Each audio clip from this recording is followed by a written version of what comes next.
दोस्तों बहुत बहुत स्वागत है आप सभी का एक बार फिर से। जी हाँ दोस्तों, आज पूरे दिन की कई महत्वपूर्ण और बड़ी खबरें निकलकर सामने आ रही हैं। जानेंगे सभी खबरों को विस्तार से। तो दोस्तों खबरों में आगे बढ़ने से पहले वीडियो को एक प्यार भरा लाइक जरूर कर दें और ताजा खबरों को जानने के लिए चैनल को सब्सक्राइब भी जरूर कर लें। तो देखते हैं पहली बड़ी खबर क्या निकल कर आ रही है।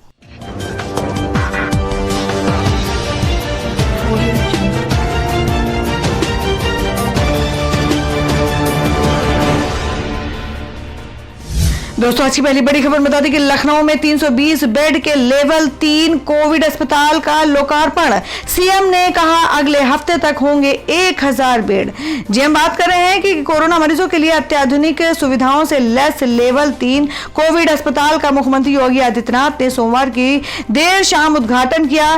320 बेड वाले इस अस्पताल में 125 बेड आईसीयू के होंगे, 40 वेंटिलेटर की सुविधा भी होगी। इस अवसर पर मुख्यमंत्री ने कहा कि जब मैं पिछले सप्ताह कोविड हॉस्पिटल का उद्घाटन करने गोंडा गया तो वहां पूछा कि कैसे चलाएंगे। उन्होंने कहा चला लेंगे। जब गोंडा में 300 बेड का हॉस्पिटल कोविड का चल सकता है तो केजीएमयू में क्यों नहीं। केजीएमयू व एसजीपीजीआई के लिए ये एक चुटकी का कार्य है। यहाँ तो मैन पावर की खान है। अगले हफ्ते तक हमें 1000 बेड डेडिकेटेड कोविड के चाहिए। कोई बेड के बगैर वंचित होकर ना जाए। अभी तक हमने बेहतर किया है और लोगों को हमने घर तक पहुंचाया है। तबलीगी वालों ने संक्रमण फैलाया तो सख्ती भी की गई। हमने बेहतर काम किया। सबने कुछ नया करने का कार्य किया। कल परसों से 320 बेड के इस हॉस्पिटल को शुरू हो जाना चाहिए।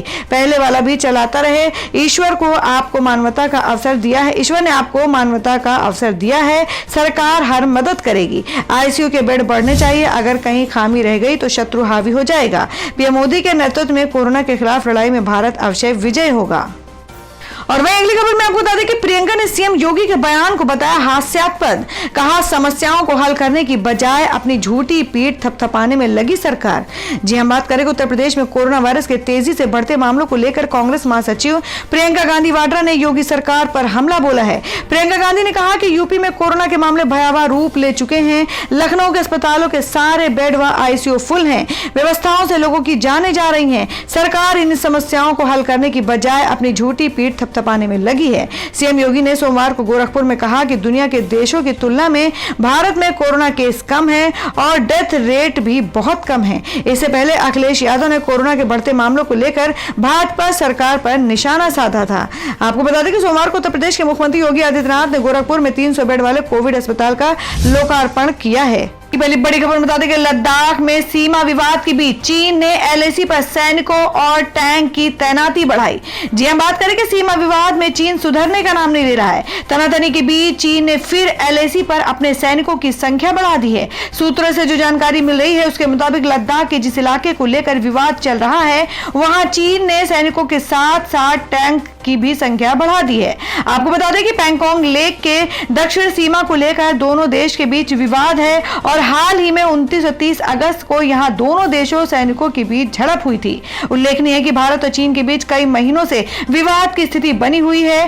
कई बार दोनों देशों की सेनाओं का आमना सामना हो चुका है। चीन ने भारतीय सीमा में कई बार घुसपैठ करने की कोशिश कर चुका है मगर उसे हर बार मुंह की खानी पड़ी है। 29 अगस्त और 30 अगस्त की रात भारत ने पूर्वी लद्दाख के पैंगोंग सो क्षेत्र में यथास्थिति बदलने के लिए चीनी सेना द्वारा की जा रही घुसपैठ को नाकाम कर दिया था। पीपुल्स लिबरेशन आर्मी पीएलए के सैनिकों ने पूर्वी लद्दाख में पिछली आम सहमति का उल्लंघन किया था और उसने यथास्थिति को बदलने के लिए सैन्य घुसपैठ भी की थी। और वहीं चीन ने पैंगोंग सो के उत्तर में अपनी वर्तमान सैन्य स्थिति से पीछे हटने से इनकार कर दिया था। और वहीं अगली खबर बता दें कि आईसीआईसीआई बैंक की पूर्व सीईओ चंदा कोचर के पति को ईडी ने किया गिरफ्तार। जानिए क्या है मामला। जी हम बात करें कि बैंक और वीडियोकॉन समूह के बीच एक सौदे में कथित रूप से धन उगाही के आरोप में कारोबारी दीपक कोचर और आईसीआईसीआई बैंक की पूर्व सीईओ चंदा कोचर के पति को प्रवर्तन निदेशालय ने गिरफ्तार किया है। रात में गिरफ्तार होने से पहले कल दोपहर के बाद से उनसे पूछताछ की गई थी। जांच एजेंसी ने आईसीआईसीआई बैंक द्वारा शरण में 18 1875 करोड़ की मंजूरी देने में कथित अनियमितताओं और भ्रष्ट आचरणों की जांच करने के लिए वीडियोकॉन समूह की कोचर, उनके पति और वेणुगोपाल धूत के खिलाफ पिछले साल की शुरुआत में पीएमएलए के तहत एक आपराधिक मामला दर्ज किया था। अधिकारियों ने सोमवार को बताया कि दीपक कोचर को जांच एजेंसी ने मुंबई में prevention of money laundering act PMLA के तहत गिरफ्तार किया। और वहीं बता दें कि अपनी ही पार्टी की आईटी सेल पर भड़के सुब्रमण्यम स्वामी, अमित मालवीय को पार्टी से निकालने की मांग की। जी हम बात करें, बीजेपी ने राज्यसभा सांसद सुब्रमण्यम स्वामी ने अपनी ही पार्टी की आईटी सेल और उसके प्रमुख अमित मालवीय के खिलाफ मोर्चा खोल दिया है। उन्होंने इसके प्रमुख अमित मालवीय पर हमला बोलते हुए उन पर फर्जी ट्वीट के जरिए अपने खिलाफ अभियान चलाने का आरोप लगाया है। और इतना ही नहीं, उन्होंने कहा कि बीजेपी आईटी सेल धूर्तता पर उतर आया है। सुब्रमण्यम स्वामी ने आईटी सेल के बदमाशों को पार्टी से बाहर का रास्ता दिखाने की मांग की है। अपने तीखे तेवरों को लेकर चर्चा में रहने वाले सुब्रमण्यम स्वामी ने कहा कि बीजेपी आईटी सेल बेकार हो रही है। इसके कुछ सदस्य मुझ पर निजी हमले करने के लिए फर्जी आईडी ट्वीट्स का इस्तेमाल कर रहे हैं। उन्होंने ट्वीट किया कि अगर मेरे नाराज समर्थक काउंटर में निजी हमले शुरू कर दे तो मुझे जिम्मेदार नहीं ठहराया जा सकता, जैसे कि भाजपा को बेकार पार्टी आईटी सेल के लिए जिम्मेदार नहीं ठहराया जा सकता। और वही अगली खबर बता दें कि शिवसेना ने फिर साधा कंगना रनौत पर निशाना, कहा मेंटल वुमेन को महाराष्ट्र में रहने का अधिकार नहीं।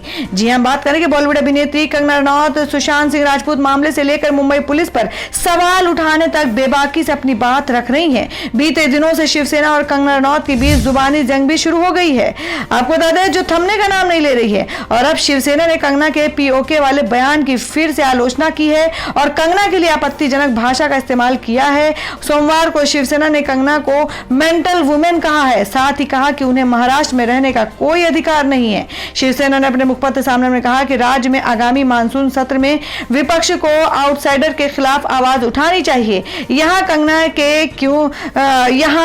के क्यों मुंबई पाकिस्तान अधिकृत कश्मीर जैसी महसूस हो रही वाले के बयान को लेकर इशारा था। आपको बता दें कि शिवसेना ने यह भी कहा कि कंगना का बयान मराठी लोगों और उन शहीद सैनिकों का अपमान है जिन्होंने मुंबई के लिए अपना बलिदान किया। शिवसेना ने कहा यह बिल्कुल सहन नहीं किया जाएगा कि एक आउटसाइडर जिसने मुंबई में आकर सब कुछ हासिल किया वो मुंबई का अपमान करे और यहां के बारे में गलत बोले। राज्य विधानसभा में इसकी निंदा की जानी चाहिए। तो दोस्तों, खबर में आगे बढ़ने से पहले जान लेते हैं आज के माइंड क्विज के सवाल को। आज का सवाल है आपको बताना है कि तेलंगाना की राजधानी कहाँ है। इसका जवाब आपको वीडियो के नीचे कमेंट बॉक्स में देना है और सही जवाब देने वाले को रैंडमली लेकर जाएगा और वो जीत सकते हैं एक बम्पर पुरस्कार। तो बढ़ते अगली खबर की ओर। और वही अगली खबर बता दें कि जिसमें गृह मंत्री अनिल देशमुख ने कहा है कि मुंबई और महाराष्ट्र का अपमान करने वाली कंगना रनौत को वाई स्तर की सुरक्षा देना शर्मनाक। जी हां, आपको बता दें कि सुशांत सिंह राजपूत मामले में अपने बेबाक बयानों को लेकर अभिनेत्री कंगना रनौत की चर्चा इन दिनों जोरों पर है। और वही सुरक्षा के मद्देनजर केंद्र सरकार ने कंगना रनौत को वाई लेवल की सिक्योरिटीज प्रदान की है और इस बात की जानकारी उन्होंने खुद ट्विटर के माध्यम से दी है। लेकिन केंद्र सरकार के इस फैसले को लेकर अब सियासी गलियारों में हड़कंप मचा हुआ है। महाराष्ट्र के गृह मंत्री अनिल देशमुख ने सवाल खड़े किए हैं। गृह मंत्री अनिल देशमुख ने मीडिया से बात करते हुए कहा कि यह आश्चर्यजनक और दुखद है कि जो लोग मुंबई और महाराष्ट्र का अपमान करते हैं उन्हें केंद्र द्वारा वाई स्तर की सुरक्षा दी जा रही है। महाराष्ट्र न केवल शिवसेना कांग्रेस का है बल्कि भाजपा और जनता का भी है। यदि कोई अपमान करता है तो सभी पार्टी के लोगों को इसकी निंदा करनी चाहिए। तो दोस्तों, आप लोगों का क्या कहना है जो कंगना रनौत को वाई स्तर की सुरक्षा दी गई है, इसमें आप लोगों की क्या राय है? आप अपना सुझाव कमेंट बॉक्स में जरूर दें। बढ़ते अगली खबर की ओर। और वह अगली खबर बताते कि कंगना के समर्थन में उतरी करनी सेना। मुंबई एयरपोर्ट से घर तक सुरक्षा के लिए साथ रहेंगे वॉलंटियर्स। जी हां, बात करें कि सुशांत सिंह राजपूत मौत मामले में लगातार मुंबई पुलिस पर सवाल उठा रही कंगना रनौत को केंद्र सरकार ने वाई श्रेणी की सुरक्षा दी है। कंगना और शिवसेना सांसद संजय राउत के बीच छिड़े विवाद में अब करनी सेना की भी एंट्री हो गई है। 9 सितंबर को अब जब कंगना रनौत मुंबई के एयरपोर्ट पहुंचेंगी तो करनी सेना के लोग उन्हें घर तक सुरक्षा देंगे। बता दें कि शिवसेना नेता एवं प्रवक्ता संजय राउत ने कंगना को मुंबई छोड़ देने के लिए कहा था। कंगना ने कहा है कि वह 9 सितंबर को मुंबई पहुंच रही हैं। करणी सेना के जीवन सोलंकी ने कहा, कंगना रनौत का समर्थन करने के लिए करणी सेना 9 सितंबर को मुंबई एयरपोर्ट पर मौजूद रहेगी।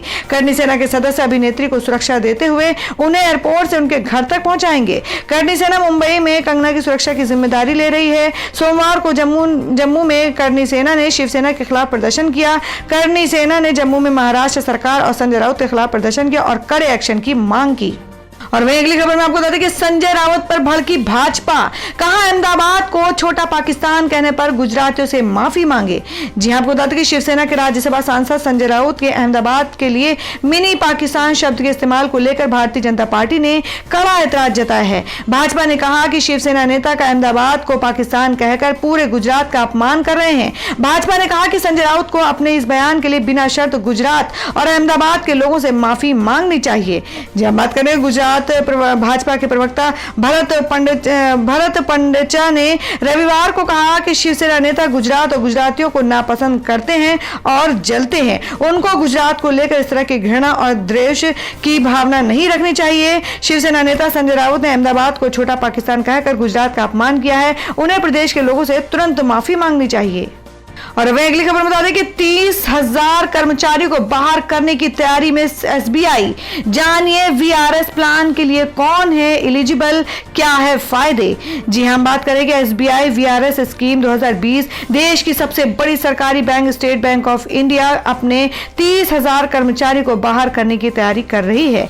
बैंक अपने कर्मचारियों को झटका देते हुए वीआरएस प्लान की तैयारी कर रहा है। सूत्रों के मुताबिक एसबीआई ने स्वैच्छिक सेवानिवृत्ति वीआरएस की योजना तैयार की है, जिसके दायरे में 30,190 कर्मचारी आ सकते हैं। बैंक अपने बोझ को कम करने के लिए प्लान लेकर आ रहा है। और आपको बता दें कि एसबीआई बैंक में कुल कर्मचारियों की संख्या 2.49 लाख की थी। और वह अगली बड़ी खबर में आपको बता दें कि दिलीप ताहिल बोले कि कंगना रनौत दूसरों को जज करने से पहले खुद का ड्रग टेस्ट करवाएं। जी हां, बात करेंगे एक्टर सुशांत सिंह राजपूत केस में ड्रग एंगल सामने आने के बाद नारकोटिक्स कंट्रोल ब्यूरो एनसीबी ने जांच के लिए धरपकड़ शुरू कर दी है। सुशांत केस की मुख्य आरोपी और दिवंगत एक्टर की गर्लफ्रेंड रिया चक्रवर्ती के व्हाट्सएप चैट में ड्रग्स लेन देन के खुलासे के बाद इस केस में नया एंगल जुड़ गया है। और वहीं एक्ट्रेस कंगना रनौत ने बड़ा बयान दिया है कि बॉलीवुड के 99% लोग ड्रग्स के लती हैं। कंगना ने कहा था कि फिल्म इंडस्ट्री में कोकीन सबसे ज्यादा पसंद किया जाने वाला नशा है। और इतना ही नहीं, कंगना ने बॉलीवुड के कई फेमस एक्टर का नाम लेकर कहा था कि उन्हें ड्रग टेस्ट के लिए अपना खून का सैंपल देना चाहिए।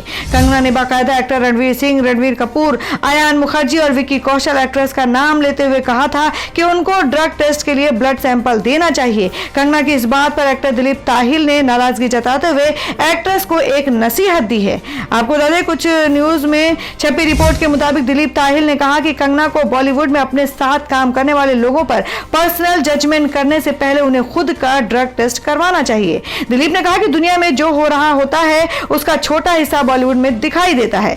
बॉलीवुड में ड्रग्स का इस्तेमाल होता है, इसमें कोई बड़ी बात नहीं है। मैं बस ये समझना चाहता हूं कि इसके पीछे कंगना का मकसद क्या है। दिलीप ने कहा कि यह एक अस्वस्थता है जिसने हमारी जिंदगी को उलझा कर रख दिया है। कंगना रनौत की करियर पर दिलीप ताहिल ने टिप्पणी करते हुए कहा कि कंगना एक सेल्फ मेड टॉप एक्ट्रेस हैं। एक महिला को फिल्म इंडस्ट्री में जिन चुनौतियों का सामना करना पड़ता है उन सब के बावजूद वे एक सक्सेस एक्ट्रेस हैं। लेकिन अब उनके बयान भ्रम की स्थिति उत्पन्न होने लगे हैं। एक या दो बार उन्होंने अपनी बात रखी, लेकिन अब उनके ये बयान स्क्रिप्टेड लग रहे हैं। और वह अगली खबर बता दें जिसमें कांग्रेस ने कहा कि बिहार चुनाव के मद्देनजर सुशांत सिंह राजपूत की मौत का राजनीतिकरण कर रही भाजपा।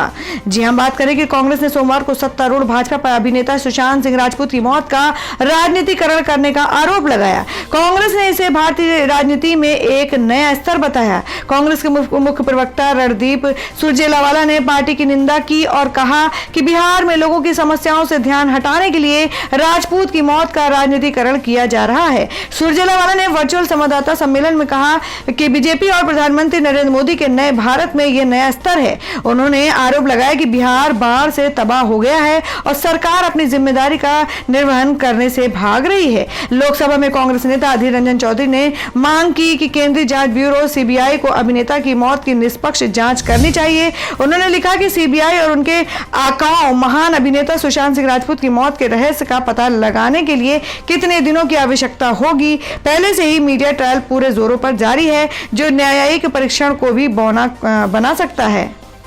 तो दोस्तों, खबर में आगे बढ़ने से पहले एक बार फिर से आपको याद दिला दें कि अगर आपने अभी तक हमारे वीडियो को लाइक नहीं किया तो जल्दी से वीडियो को लाइक कर दें, क्योंकि आपका एक लाइक हमारे लिए बहुत ही महत्वपूर्ण होता है। और अगर आप हमारे चैनल पर नए हैं तो चैनल को जरूर सब्सक्राइब कर लें और बेल के बटन को भी जरूर हिट कर दें। और हमारी पूरी न्यूज को जानने के लिए वीडियो को लास्ट तक जरूर देखें। बढ़ते हैं अगली खबर की ओर। और अब अगली खबर में जान लेते हैं क्या है देश भर में कोरोना संक्रमण के ताजा हालात। देश में कोरोना संक्रमितों का आंकड़ा 42 लाख के पार। पिछले 24 घंटे में 90,802 नए मामले, 1,016 लोगों की गई है जाने। जी आपको बता दें कि कोरोना वायरस का कहर अब देश भर में दिन ब दिन बढ़ता ही जा रहा है। ब्राजील को पछाड़कर भारत दुनिया का दूसरा सबसे ज्यादा कोरोना संक्रमित देश हो गया है। यहाँ 42 लाख से ज्यादा केस सामने आ चुके हैं। देश में इस वायरस से संक्रमितों की संख्या 42,02,000 के पार पहुंच चुकी है। कोविड-19 इंडियन ऑर्गेनाइजेशन के मुताबिक देश में कोरोना के अब तक के 42,02,562 केस दर्ज हो चुके हैं, जिनमें से 32,47,297 लोग ठीक हो चुके हैं। हालांकि इनमें से 71,687 लोगों की जान जा चुकी है। देश में अभी तक के 8,82,955 एक्टिव केस हैं। और वहीं अगली खबर में आपको बताते हैं कि भारत की जीडीपी में ऐतिहासिक गिरावट के बीच चीन का निर्यात अगस्त में और बढ़ा।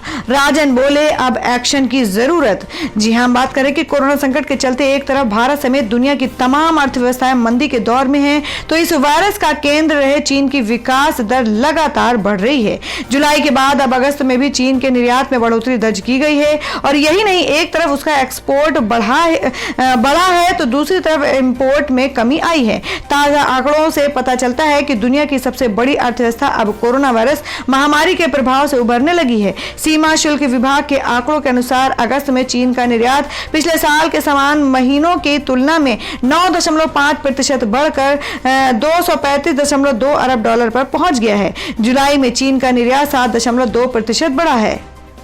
और वहीं अगली खबर बता दें कि संजय सिंह को यूपी पुलिस ने किया गिरफ्तार। आम आदमी पार्टी बोली विरोध के स्वर कुचलवा रही है बीजेपी। जी हम बात करें कि दिल्ली के राज्यसभा सांसद और आम आदमी पार्टी के नेता संजय सिंह को उत्तर प्रदेश में गिरफ्तार कर लिया गया है। संजय सिंह 3 बार विधायक रहे निवेंद्र मिश्रा के घर उनके परिजनों से मिलने के लिए गए थे। लौटते समय उन्हें पुलिस ने गिरफ्तार कर लिया। इस बारे में आम आदमी पार्टी के नेता सौरभ भारद्वाज ने मीडिया के सामने जानकारी दी है। सौरभ भारद्वाज ने कहा कि उत्तर प्रदेश में कल दिन दहाड़े 3 बार विधायक रहे निवेंद्र मिश्रा की पीट कर पुलिस की मौजूदगी में हत्या कर दी गई। मृतक के परिजनों से मिलकर सांसद संजय सिंह लौट रहे थे, तब यूपी पुलिस ने उन्हें रोका और बिना किसी कारण अटरिया सीतापुर के गेस्ट हाउस में डिटेन किया। आपको बता दें कि ग्रेटर कैलाश से विधायक सौरभ भारद्वाज ने कहा कि संजय सिंह जी यूपी में हो रहे सभी समाजों पर अत्याचार के खिलाफ आवाज उठा रहे हैं। उनकी आवाज को दबाने के लिए उन पर मुकदमे दर्ज किए जा रहे हैं। मैं योगी सरकार से कहना चाहूंगा कि आपकी गीदड़ भपकियों से हम डरने वाले नहीं। आम आदमी पार्टी जनता की आवाज उठाती रहेगी। तो दोस्तों, ये थी अब तक की सभी बड़ी खबरों की अपडेट्स। टुडे ब्रेकिंग न्यूज और लेटेस्ट खबरों को देखने के लिए हमारे चैनल को सब्सक्राइब जरूर कर लें। वीडियो को लाइक और शेयर भी जरूर कर दें अपने दोस्तों और रिलेटिव्स के साथ। तो दोस्तों, फिर मिलेंगे काम की खबरों और सरकारी योजनाओं की एक और नई वीडियो के साथ। तब तक के लिए धन्यवाद दोस्तों।